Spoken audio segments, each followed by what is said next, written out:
Student class 8th, welcome back in your science class, and I am your science teacher Vanna Singh. And in previous lectures I have told you chemical effects of current, and this time I am going to start your new topic, electroplating.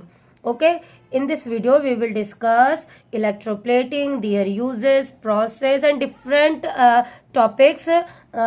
Today I am going to start. Okay now first of all we will do electroplating. Electroplating क्या होती है? देखिए, आप artificial jewellery देखते हो अपने घर में, ये बाथरूम के जो सिस्टम होते हैं उनको देखते हो ना, टैप्स वगैरह, बाथरूम वेयर, ये सब देखते हो. तो आप क्या देखते हो? आयरन होता है ना, उसके ऊपर वो ये जो ऑब्जेक्ट्स होते हैं ये शाइनी होते हैं. क्यों होते हैं? के ऊपर इन पर प्लेटिंग की जाती है, इलेक्ट्रोप्लेटिंग की जाती है. ठीक है, आर्टिफिशियल ज्वेलरी देखते हो ना, वो क्या होती है? उस पर भी इलेक्ट्रोप्लेटिंग की जाती है. तो हम इसकी डेफिनेशन दे सकते हैं.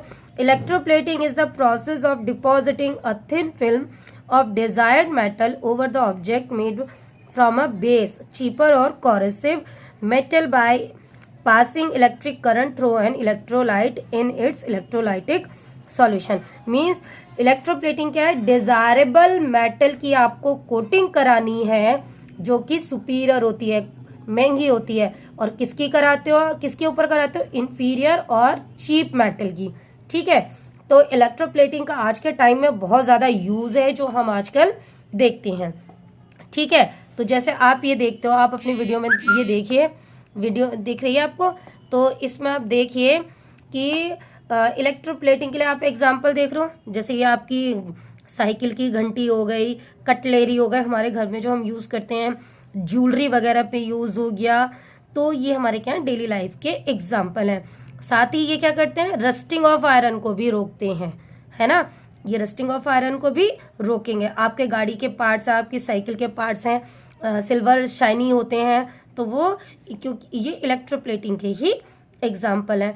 डेकोरेशन पीसेस आप देखते हो, ठीक है, और ज्वेलरी, चांदी की ज्वेलरी पर गोल्ड की पॉलिशिंग होती है, पीतल पर सिल्वर की पॉलिशिंग होती है. तो हमारा यही सही सब होता है.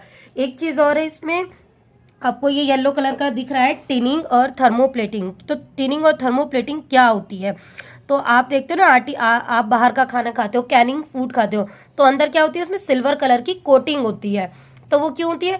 तो वो ना आयरन का बना होता है और उस पर टिन की प्लेटिंग की जाती है. टिन क्या है? हमारी एक मेटल होती है, उसको इलेक्ट्रोप्लेटिंग की जाती है. ठीक है, जिससे कि वो जो खाना है वो खराब भी ना हो, है ना. घी वगैरह भी आप देखते हो, बहुत सारी ये सब आइटम ऐसे ही आ रहे हैं. तो ऐसी प्रोसेस को हम कहते हैं टिनिंग या thermoplating. Kitchen utensils made from brass और copper were coated on inner side with tin by hot process is called tinning और थर्मोप्लेटिंग. ठीक है, ये आप डेली लाइफ में बहुत ज़्यादा देखते हो. इसकी प्रोसेस कैसे होती है? तो इसकी प्रोसेस में आपको इलेक्ट्रिक करंट पास कराना होता है. आपको मैं अभी आपकी बुक में ही है, एक्टिविटी के थ्रू आपको अभी बताती हूँ मैं. ठीक है, आपको एक्टिविटी दी हुई है. अब एक बीकर लीजिए, उसमें एक कॉपर की प्लेट लीजिए और एक में आयरन की लीजिए. आयरन की जो की है वो एज ए कैथोड वर्क करेगी, जो कॉपर की प्लेट है वो एज ए एनोड का वर्क करेगी. अब इस बीकर के अंदर आप कॉपर सल्फेट का सॉल्यूशन भर दीजिए और कुछ ड्रॉप्स जो है एसिड की डाल दीजिए. ठीक है, अब इसमें आप इलेक्ट्रिक करंट पास कराइए. तो कुछ टाइम बाद आप देखोगे तो जो कॉपर सल्फेट है उसके आयंस टूटेंगे. ये कॉपर की प्लेट क्या है? वो टूटनी शुरू होगी, डिक्रीज होगा, और इसकी जो कॉपर है ये हमारी आयरन पर डिपॉजिट होना शुरू हो जाएगी, इस आयरन की पर. ठीक है, कुछ टाइम बाद तो जब ये तो आयरन की बनी है और ये क्या है? प्योर कॉपर है. तो ये जो डिपॉजिट होना होगा, तो ये जो आपको किया है ये आपको कॉपर कलर की दिखाई देनी शुरू हो जाएगी. तो ये इलेक्ट्रोप्लेटिंग का ही एक एग्जाम्पल है, तरीका. ये आप खुद से भी कर सकते हो.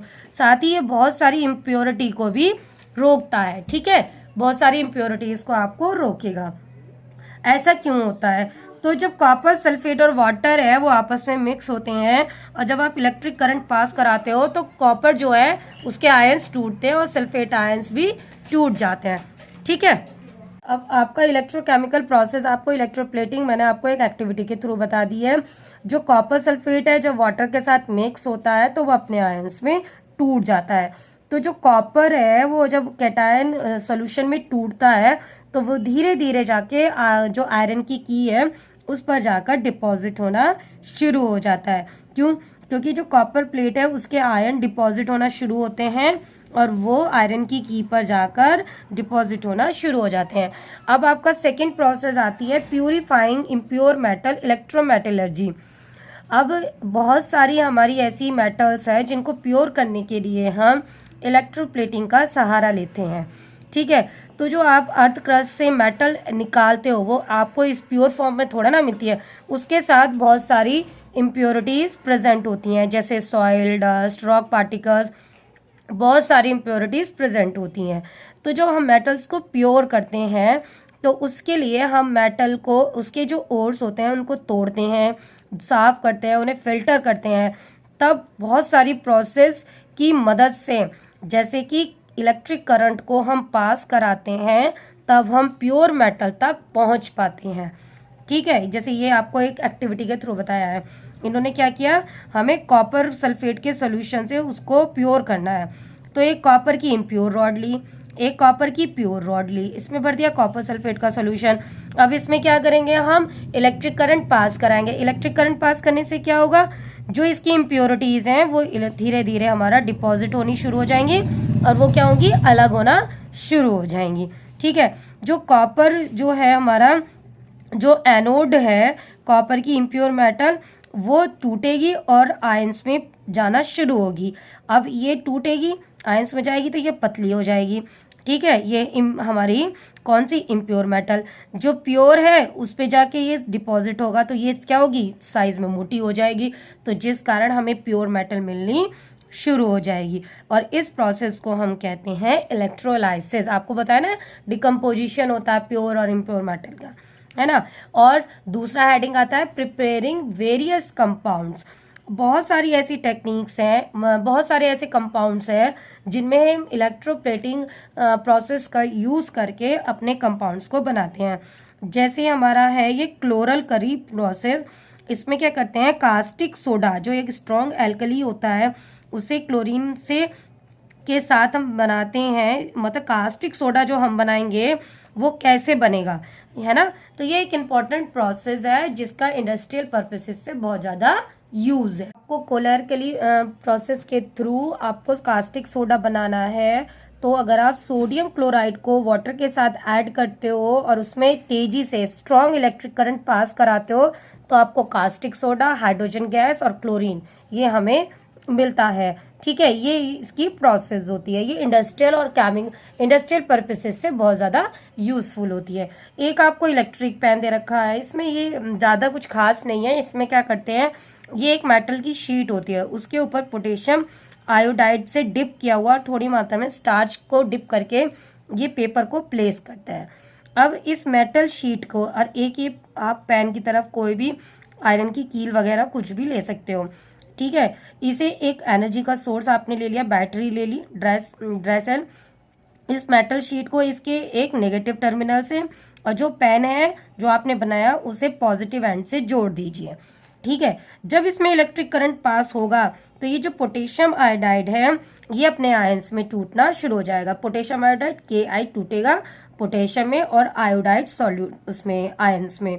ठीक है, तो ये क्या होगा, जब आप इससे लिखना शुरू करोगे तो ये ब्लू या ब्लैक कलर की आपका क्या होगा, उभार में या राइटिंग में आपको दिखाई देगा। तो ये आपका है वर्किंग ऑफ इलेक्ट्रिक पेन। ठीक है, ओके, थैंक यू।